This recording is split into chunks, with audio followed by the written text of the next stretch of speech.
আসসালামু আলাইকুম সবাইকে, চ্যানেলে সবাইকে স্বাগতম। আজকের ভিডিওটা হয়েছে স্ত্রী পুরুষের মহব্বত বৃদ্ধি তদবির বা পুরুষ মহিলার ভালোবাসা বৃদ্ধি করা বা বাড়ানো।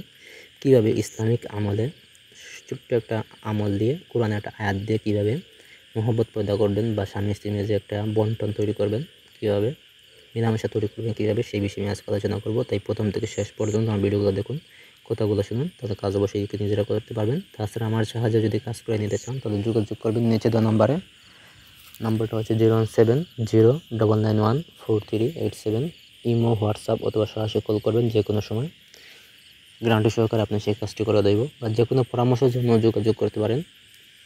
তো কার্যকতা সেই কাজটা কীভাবে করবেন। স্ত্রী পুরুষের মহব্বত বৃদ্ধি তদবির সঙ্গমকালে, মানে সহবাসকালে, যখন আপনারা স্বামী স্ত্রী মিলিত হবেন, তখন আপনি মনে মনে ইয়া ম্যাগনি, এই যে ছোট্ট একটা শব্দ ইয়া ম্যাগনি, এটা মনে মনে স্মরণ করবেন এবং স্ত্রীর সাথে সঙ্গম করবেন বা সহবাস করবেন এবং মনে মনে স্ত্রীর নামটা নেবেন। মেয়াগ্নি করার পরে স্ত্রীর নামটা মনে মনে নেবেন, নিয়ে আপনি পাঠ করবেন এভাবে।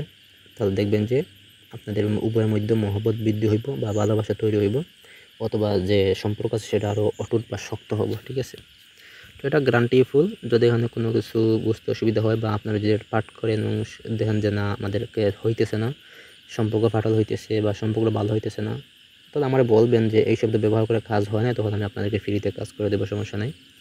আমি এটা গ্যারান্টি দিয়ে বলতে পারি। এটা যদি আপনি ব্যবহার করেন অবশ্যই কাজে ফলাফল পাইবেন। স্বামী স্ত্রীর জন্য একটা উভয় পরীক্ষিত কোরআনের একটা আমল, এটা মুসলিমদের জন্য। ঠিক আছে, তবে সঙ্গম কাজে করবেন। যদি ভালো লাগে তাকে একটা লাইক দিবেন, ভিডিওতে কমেন্ট করবেন, শেয়ার করবেন অবশ্যই। চ্যানেলটা অবশ্যই সাবস্ক্রাইব করেন, পাশে থাকবেন। তো ধন্যবাদ সবাইকে।